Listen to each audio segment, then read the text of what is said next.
La Sociedad Española de Radiodifusión presenta... Ser... ¡Viva la radio! Podcast. Siempre. Café solo, azúcar, sacarina. Sacarina. ¿Me ha dicho café o descafeinado? Café, ¿no? Descafeinado. ¿Descafeinado? Solo largo. Buenos días. ¿Solo? Yo con sin lactosa. Sin lactosa, azúcar, sacarina. Sacarina y en vaso. ¿Y tú? Azúcar Morena. Sacarina, azúcar morena. Sin lactosa y solo. Voy a hacer aquí un máster yo al final.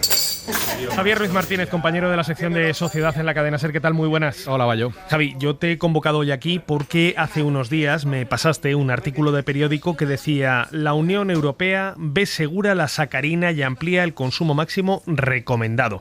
Yo pensaba, por las últimas informaciones que había leído, que la sacarina no era recomendable, que de hecho había estudios que señalaban en la dirección contraria y que era un tema bastante controvertido, polémico. Sí, que haya controversia no significa que haya ningún problema, luego lo explicamos, pero te explico primero cuál es la controversia y qué es lo que ha decidido la Autoridad Europea de Seguridad Alimentaria.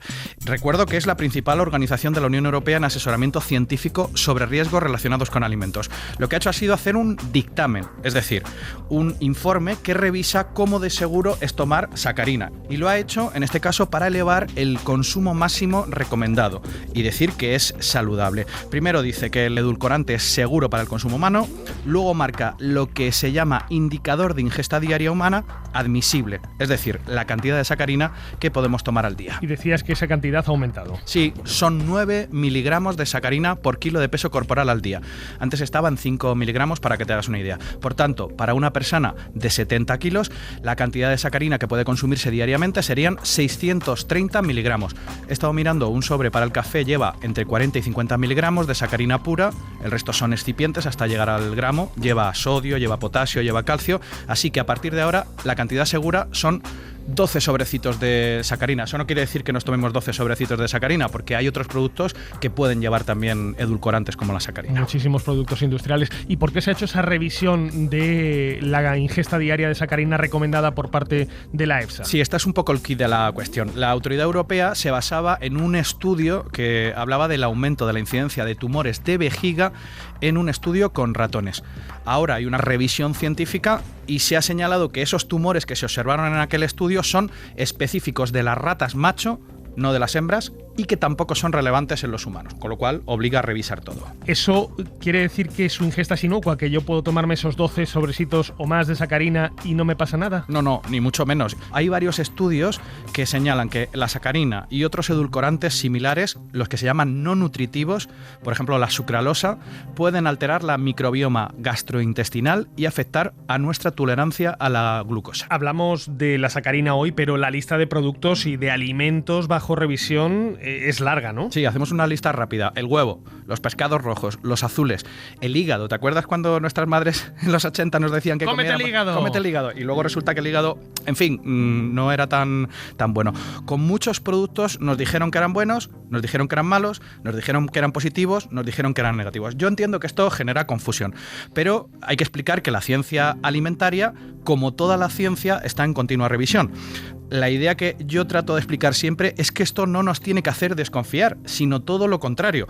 Las cosas que se revisan continuamente son más fiables que las que no se revisan. Lo que se queda como un dogma, de eso sí que hay que desconfiar. Y buscando a personas que avalen esa continua revisión de la ciencia, creo que has dado con un libro y ese libro te ha llevado a un autor. Sí, y le hice una visita en su despacho. Se llama Miguel Herrero, es doctor en Ciencia y Tecnología de los Alimentos, es científico titular del CIAL, el Instituto de Investigación de Ciencias de la Alimentación del CSIC, y me contó que cada vez más abunda la desinformación sobre alimentos, incluso en medios de comunicación que se consideran serios. Estamos más expuestos a lo que llega fácilmente. ¿Qué es lo que llega? La típica noticia tonta en la página web que te dice que comer salmorejo podía prevenir el cáncer de colon. Y a partir de eso, de esto que hablábamos de la sacarina, de esa continua revisión de la ciencia, ha escrito un libro que se llama Los bulos de la nutrición, y creo que es interesante, Bayo, que nos hable precisamente de la sacarina. Miguel Herrero, ¿qué tal? Bienvenido a Código de Barras. ¿Qué tal? Gracias. ¿Te preocupa ese consumo de sacarina del que nos hablaba Javier, que quizás pueda resultar menos inocuo de lo que creemos? No sé si tú mismo eres consumidor de sacarina.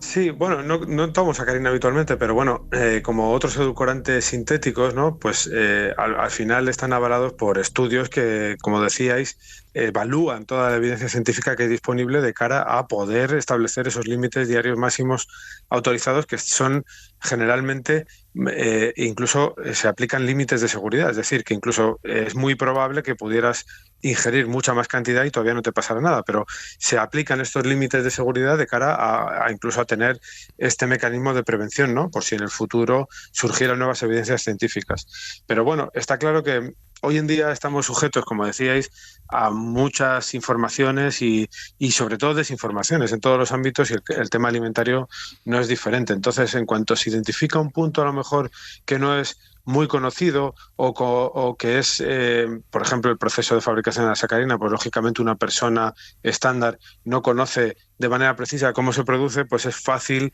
inducir ese miedo, ¿no? De cara a todo este tipo de productos. ¿Nos dejamos llevar los medios a veces también por ese afán de buscar un titular llamativo que quizás exagere en buena medida los efectos reales del consumo de estos alimentos?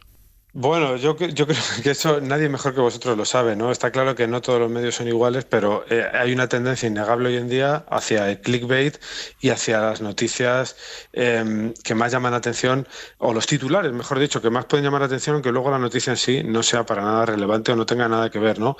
Desgraciadamente yo creo que hay muchos pseudomedios de comunicación hoy en día que están empujando a los medios de comunicación tradicionales a esta tendencia, ¿no? De manera desafortunada. Bueno, el caso este que comentábamos de Salmorejo era un periódico de tirada nacional. No estábamos hablando de una página web o un blog por ahí desconocido. O sea, realmente eso está sucediendo, ¿no? Y es una manera de contar las noticias que, bueno, intenta captar el interés, pero que no siempre refleja realmente lo que sucede detrás, ¿no? O lo que hay detrás, y mucho menos en el caso de investigaciones científicas, por ejemplo. Miguel, hace un momento Javier nos hacía esa lista de productos que han estado bajo revisión, productos como el hígado, que hace años parecía que era buenísimo para que los niños lo consumieran, y a día de hoy no tanto. Lo mismo pasa, por ejemplo, con el atún rojo, con el café, que parece que no son recomendables en grandes cantidades, y lo contrario sucede con el huevo. ¿Cuántas veces no habremos oído que el huevo disparaba los niveles de colesterol y que había que limitar su consumo, y a día de hoy nos dicen que es una proteína buenísima? Estos cambios de opinión tan radicales, aunque sean dentro del ámbito científico, ¿a ti te llaman la atención? Sí, es un ejemplo muy claro. No es que me llame la atención, sino que es un ejemplo muy claro de este cambio de recomendaciones, ¿no? Hace unos años se pensaba que el colesterol en sangre dependía directamente o exclusivamente del colesterol que tomábamos con la comida, ¿no?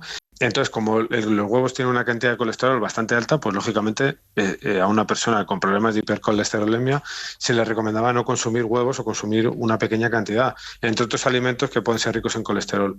Sin embargo, hoy en día, con el paso del tiempo, pues la evidencia científica ha aumentado y se ha visto cómo el colesterol en sangre, esa cantidad que tanto nos preocupa cuando vemos los análisis, no depende exclusivamente de la alimentación, sino que tiene que ver con muchos otros factores, como factores pues bueno, de estilo de vida o factores genéticos. Por lo tanto, si sabemos que esto no es directamente, digamos, escalable, ¿qué sentido tiene mantener esa recomendación de limitar el consumo de huevo cuando sabemos que el huevo, por otra parte, es un alimento muy nutritivo, ¿no? A nivel de proteínas, por ejemplo, como tú decías. Entonces, no tiene sentido que se mantengan este tipo de recomendaciones cuando la evidencia científica evoluciona y nos indica otra serie de cosas.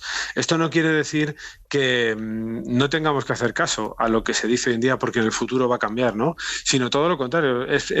Tendría que darnos seguridad sabiendo que lo que se nos dice hoy en día en términos de nutrición, pues es lo que la evidencia científica actual recomienda, sin que tenga que ver que en el futuro esto no pueda mejorarse, aumentarse, modificarse, etcétera, etcétera, ¿no? Pero realmente lo más inteligente es tomar decisiones en función de la información que tenemos hoy en día, ¿no? Y que podemos tener una seguridad científica de decir esto es así y hasta donde sabemos, pero lógicamente la ciencia nunca se va a detener, entonces siempre vamos a estar descubriendo cosas y siempre va a haber esa posibilidad de que se descubran nuevas relaciones en el futuro, por ejemplo, que vuelvan a modificar el consumo de huevo o la recomendación de consumo consumo de huevo como ejemplo más claro, ¿no? Porque es el que más la gente conoce. Sin embargo, si esto no se lo transmitimos al consumidor o a la sociedad de manera clara, pues es cierto que se genera esta desconfianza en el sentido de, bueno, si antes era bueno una cosa y ahora bueno es otra. A lo mejor la gente no se da cuenta de que entre el antes y el ahora han pasado 30 años, ¿no? Imagínate lo que puede evolucionar todo en 30 años. Más allá de las modas que pueda haber en la alimentación promovidas por ciertos intereses,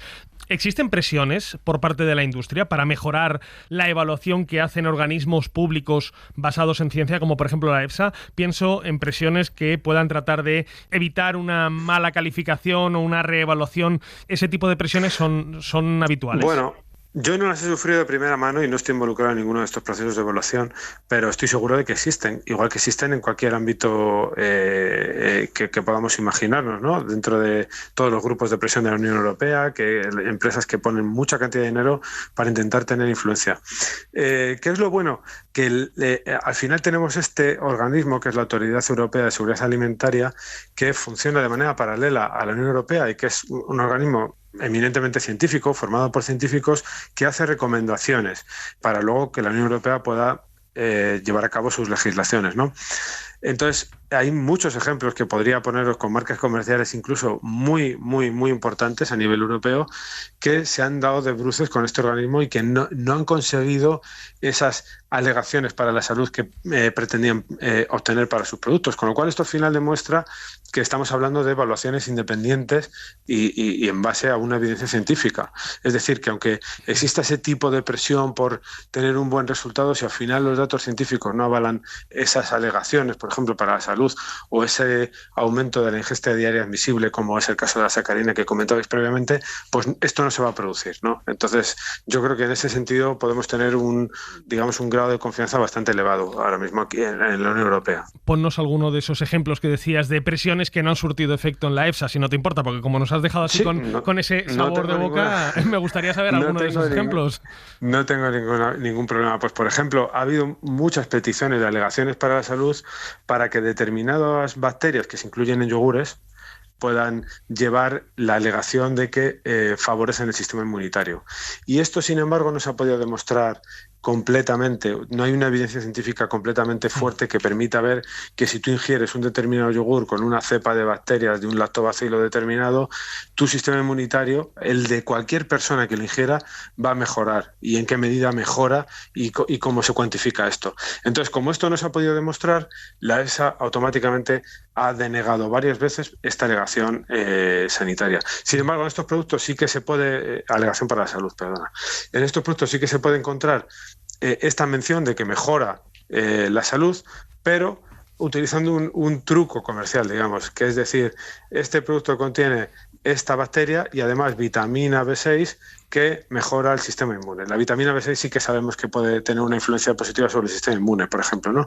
Entonces, este es el tipo de cosas que se hacen para intentar mantener estos productos de forma comercial dentro de la legalidad, pero a lo que me refiero es que a pesar de estos intentos repetidos de intentar demostrar que estas bacterias probióticas, que por otra parte pueden ser positivas, pueden mejorar el sistema inmune, pues esta alegación no se ha concedido, ¿no? Uh-huh. Y de hecho en la página de la EFSA se pueden encontrar una lista muy elevada de todas las alegaciones para la salud que se han enviado para su aprobación y todas las que han sido denegadas. Hay muy pocas admitidas, porque realmente hace falta una evidencia científica muy fuerte, ¿no? Miguel, las Navidades están a la vuelta de la esquina y yo me pregunto, ante tanta desinformación que hay en el mundo de la nutrición, ¿cómo le explico yo a mi cuñado o al vecino del quinto que el consumo de café no es tan malo, o sí lo es, como se dice, o que consumir excesivamente atún o pescados azules puede resultar perjudicial para ciertos sectores de la población? Es decir,